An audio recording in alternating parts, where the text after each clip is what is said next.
这里是哪里呀？这里是Lavender farm 哦，很明显哦，好多 Lavender 哦。All the worker bees that you see here are female. Male bees don't do anything. Oh. It's the females that do all the work. It's a bit like humans, yeah? Yeah, a little bit like Females do all humans. the work. we just enjoy life. Yeah, we just enjoy life, do a bit of talking. Hello, welcome to our vlog. 今天我们又在哪里哦？这里是 Alphra Lavender。哦，来 Lavender farm 啊！来看 Lavender。哦，好美哦！现在是 Lavender 的season。哦，这个 Lavender farm 在哪里啊di Awamutu。di Awamutu。OK。那我们带你们进去看这个 farm， 很大的 farm。哇，好美的一大片！是好美的一大片。这个 farm 是也不用收钱的，其实也蛮不错一下，很多 local 啊都可以进来这里看，在这里拍照录一下。一年都是一次可以这样子做吧，Lavender都是在summer的时候才会有的。所以大概现在12月这样子就开始了，应该到1、2月应该都没有了什么了。这个厂家他们不止种 Lavender 吧，他们还有自己种了这个 Lavender， 还有自己 process 的，他们会自己他自己 grow 它，过后又自己割它出来，然后去做一些 essential oil， 制造成精油，好香哦。Lavender 的味道。应该还有后面的嘛。这是它的。还有 Selamat Datang 都有啊，很多种 language。好美哦，带你们转一个圈，好大的 farm， 这个是其中一部分。耶！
来，现在我带你们去 Lavender Farm Tour， 我们有做了 booking， 他会介绍我们怎么制造 Lavender Oil、Essential Oil。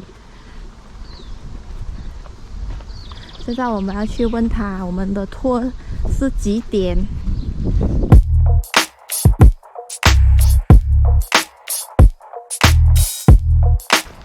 哦，还有准备厕所给我们呢。哦，是啊。啊？很细心哎。然后我们可以去开个 shop 买一些东西，看有什么东西。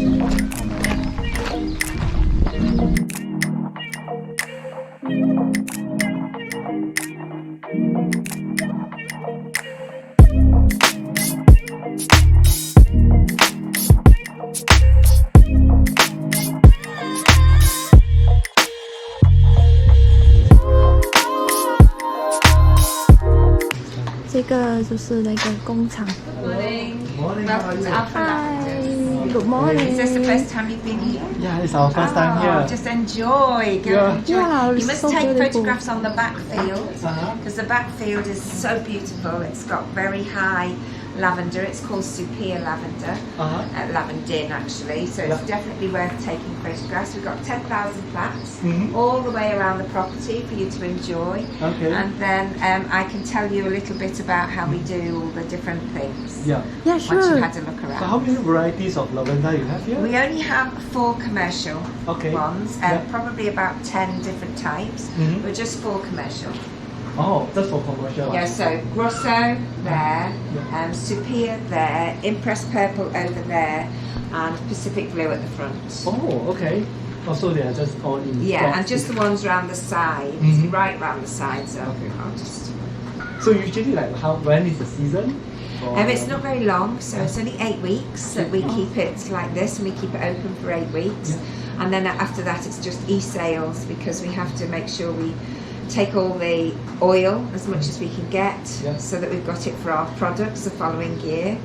And then we make all the products during the winter and sell online.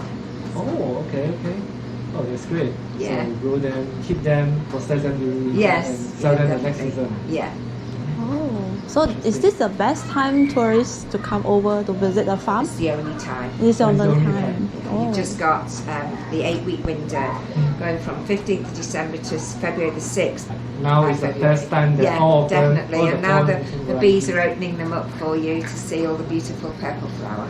Oh, Oh, wow. that's cool. Yeah, so wonderful to come over this place. Yeah. It is beautiful. It's beautiful living here. I This is see. my husband, Bernie. Hello. Oh, hello. Nice to see you both. Yes. Are you alright to take a video? Yeah, we are doing some shooting. Yeah. Are you okay with that? Yes. Okay. Yeah. So actually, we have booked a The farm tour? Yeah, tour. the two, yes, Yes. Bernie's here for you. Oh, okay. okay. Thank you very much. Thank you. Okay, well, we'll start off then with farm's been here for 28 years. That's Alphra is a female name, and it was named after the mother of the original owner. When we bought the farm, we decided to keep the name because it starts with A. So any Google search, etc., there's a good chance that we come up first. And as a result, we're thankful. So we always get asked, how long do the lavenders last? The answer to that really is about the health of the soil. The conditions that the lavender lives in determines the length of time the lavender survives. Here we have near perfect conditions. So we have Waikato has west coast, a lot of rain in the winter, autumn and spring, and we tend to have reasonably dry summers. So the lavender is a sun-loving plant. Its preference here would be to have 4 or 5 months of pure sunshine, no rain. It doesn't need the rain from the sky, it draws its water from below the ground. So you just need a short period of rain and then 4 or 5 months of very hot weather. Yes, would be ideal. So you can see in this weather, with it being nice and dry, the lavender is absolutely loving it. It's a sun-loving plant, so lavender will always try to take as much sun in as possible. Lavender also has no enemies. As a result of that, there's no requirement to put any insecticide or pesticide onto the plants. It has lots of friends, which are honeybees, bumblebees and butterflies. The lavender doesn't like good soil, it likes poor soil. These are 28 years old. Oh, Yeah. Still going strong though, still Yes, yes. So how long do they last? So the answer is we don't really know, apart from they'll last longer the better the soil conditions are. So these have been going since day one, and until they all die, then we'll have an answer of how long does the lavender last. Oh, cool. Thank you for your explanation and sharing about this. That's okay. So how long have you been in the lavender industry? 5 years. 5 years. Yeah, 5 years. 5 years, we have a lot of knowledge. Yeah, yeah. Here we have 10,000 plants in Alphra lavenders. The bee will feed off the plant, and when you see the bee feeding off the plant here, you can see that each time it draws its pollen or nectar, a little mauve flower pops out.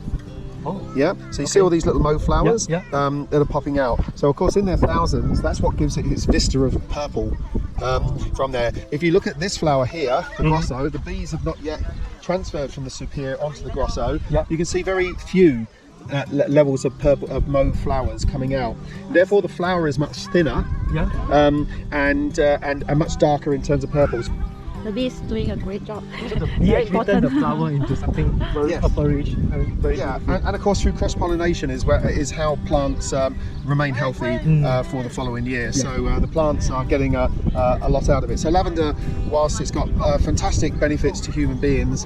So among all these varieties, this sugar is the one that produces most oil? No, so funny enough, it doesn't produce the most oil. It produces a fair amount of oil, but the biggest production is Grosso.